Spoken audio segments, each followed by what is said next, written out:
अपने नेताओं और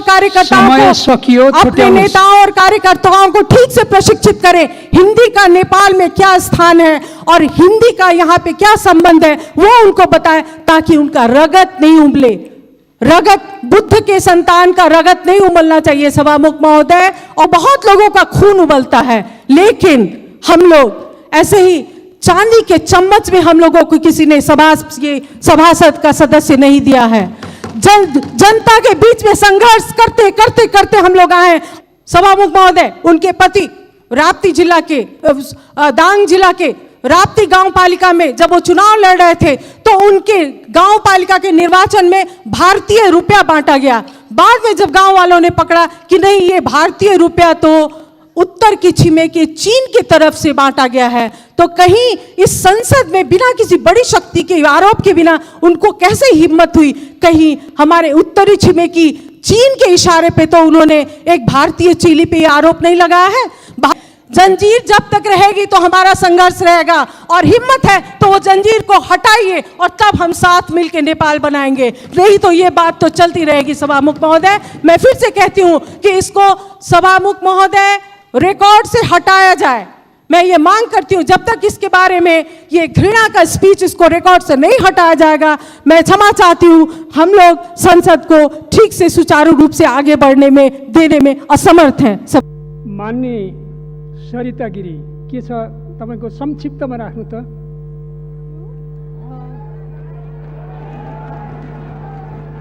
तपाईँ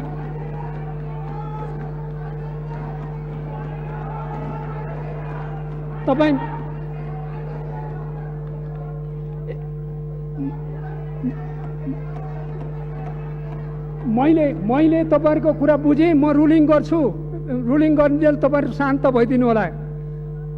प्रतिनिधि सभा नियमावली 2075 को नियम 112 मा उल्लेख भएका संशोधन सम्बन्धी शर्त पूरा नभएकोले तपाईको संशोधन सूचनालाई अस्वीकृत गरिएको छ, तसर्थ तपाईँ बस्नुस्। मैले समय दिएको छैन, तपाईँ बस्नुस्। मैले समय यहाँ बोल्नका लागि दिइसकेको छ, बस्नुस्। मैले रुलिङ गरिसकेँ। मैले अस्वीकृत गरेको जानकारी दिएँ, तपाईँ बस्नुस्। माननीय सदस्य अगाडि जानुस्। माननीय सभामुख महोदय, ज्येष्ठ 19 के दिन मैं संसद में अनुपस्थित थी। मेरी अनुपस्थिति में वहाँ पे हमारे इस संसद के एक माननीय जी ने जो मंतव्य दिया उसको घृणा का मंतव्य कहा जाता है, अंग्रेजी में उसको हेट स्पीच कहा जाता है सभामुख महोदय, क्योंकि उन्होंने रगत उमलने की बात कही। उन्होंने अपने मेरे पद का मर्यादा नहीं होता तो मैं भौतिक रूप से भी आक्रमण कर सकती थी, ये बात कही। और भारतीय चेली नेपाल के संसद में आके दादागिरी करती है, ऐसी बात कही है। सभामुख महोदय, मैं वैसी भाषा प्रयोग नहीं करूंगी, मैं प्रेम से अपनी बात कहूंगी सभामुख महोदय। और मैं बहुत प्रेम और सद्भाव और आग्रह के साथ ये कहना चाहती हूँ कि इस मंतव्य को रिकॉर्ड किया जाए और नेपाल के कानून के अनुसार यह हेट स्पीच कानूनी कार्रवाई के लिए पर्याप्त होता है। और मैं सरकार का ध्यान आकर्षण कराती हूँ, गृह मंत्रालय का ध्यान आकर्षण कराती हूँ कि इसको रिकॉर्ड में लेके और कानूनी प्रक्रिया को आगे बढ़ाया जाए। मैं दूसरी बात कहती हूँ सभामुख महोदय कि पूरे संसद पे की मर्यादा पे और उसके सार्वभौम सत्ता पे आक्रमण हुआ है, इसलिए ऐसे हेट स्पीच को संसद के रिकॉर्ड से हटाया जाए। जब तक ये संसद का रिकॉर्ड पे बना रहेगा, इस देश में विभाजन की दरार वहीं से शुरू होगी। क्योंकि यहाँ पर अगर ये संसद के सार्वभौम सत्ता पे, संसद में ही जासूस कहने की बात की जाती है, संसद में दादागिरी चलाने की बात की जाती है, सभामुख महोदय, ये सिर्फ किसी माननीय पे नहीं, ये पूरे संसद पे आक्रमण है।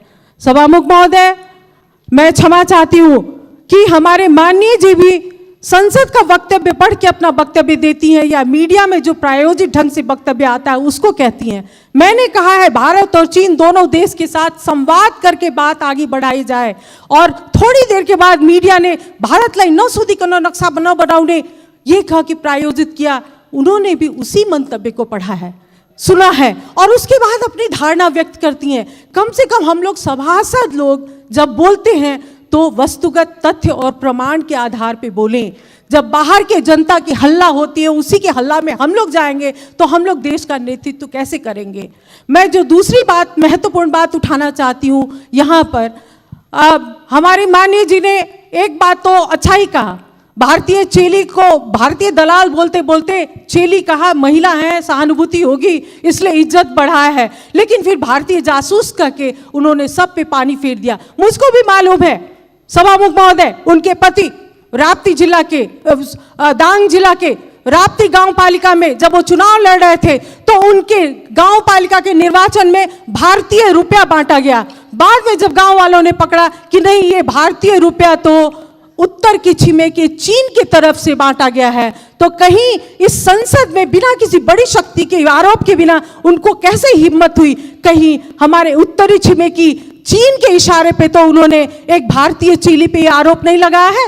भारतीय चेली ऐसे नहीं आई है सभामुख महोदय, नेपाल के कानून के अनुसार आई है। और मैं एक बार और कहती हूँ, मैं नेकपा पार्टी के संसदीय दल के नेता और नेकपा पार्टी के अध्यक्ष और नेतागण से कहती हूँ, मैं महत्वपूर्ण बात कहने जा रही हूँ सभामुख महोदय, इतिहास की जानकारी नहीं है तो इतिहास की जानकारी हमसे ले, अपने नेताओं और कार्यकर्ताओं को ठीक से प्रशिक्षित करें। हिंदी का नेपाल में क्या स्थान है और हिंदी का यहाँ पे क्या संबंध है वो उनको बताएं, ताकि उनका रगत नहीं उबले। रगत, बुद्ध के संतान का रगत नहीं उबलना चाहिए सभामुख महोदय, और रगत तो बहुत का उबलता है। जब मधेसी को भारतीय और भारतीय को मधेसी बनाया जाता है तो बहुत लोगों का खून उबलता है, लेकिन हम लोग ऐसे ही चांदी के चम्मच में हम लोगों को किसी ने सभासद का सदस्य नहीं दिया है।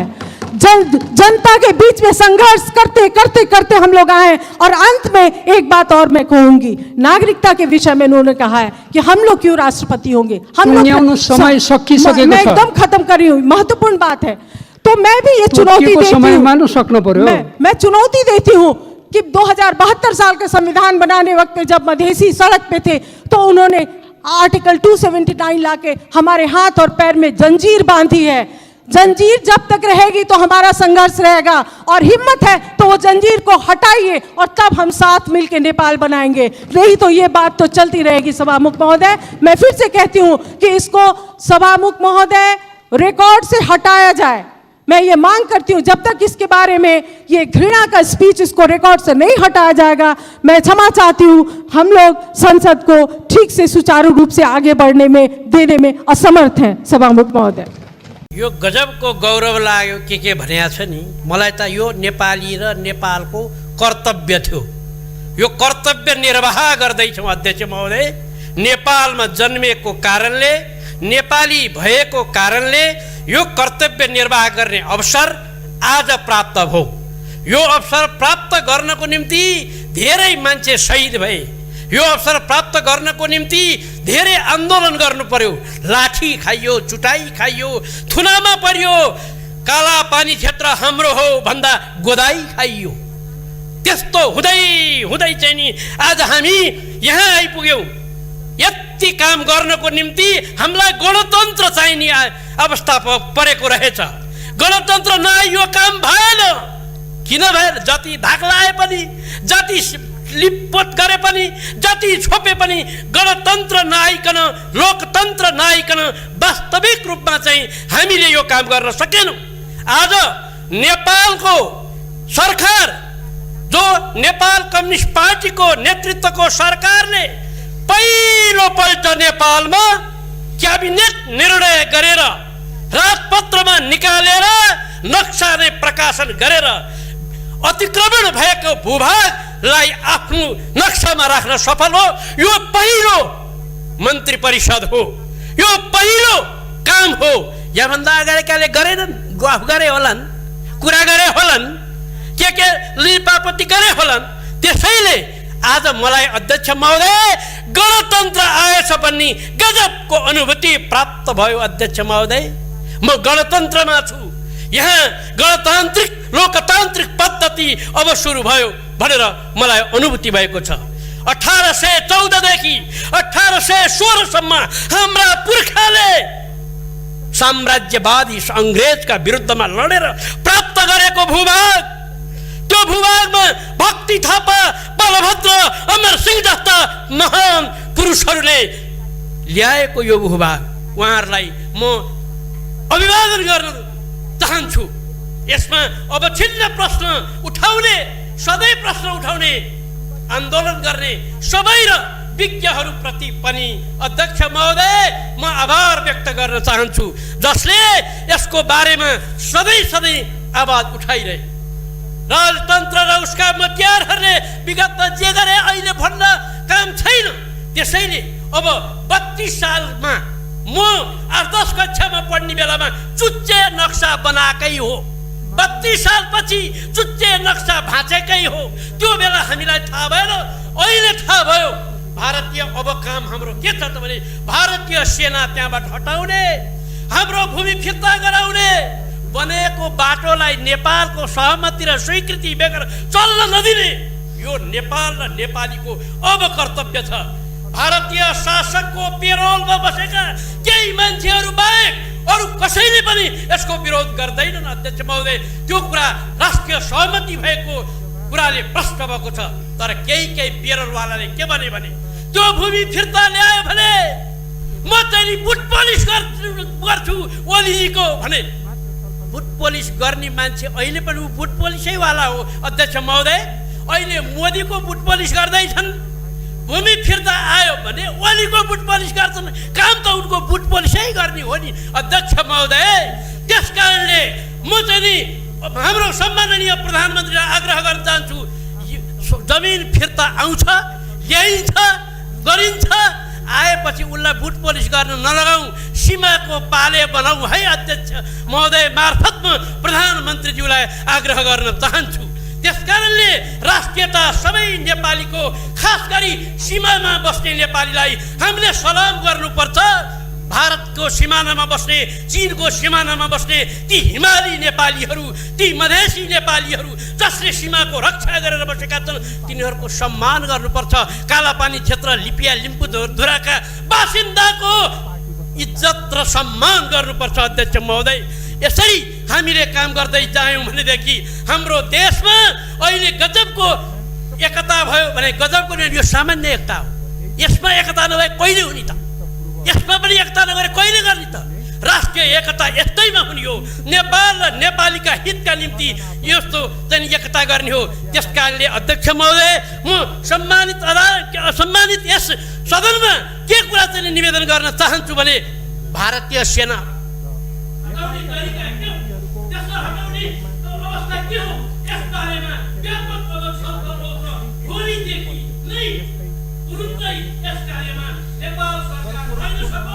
सबै दलहरूलाई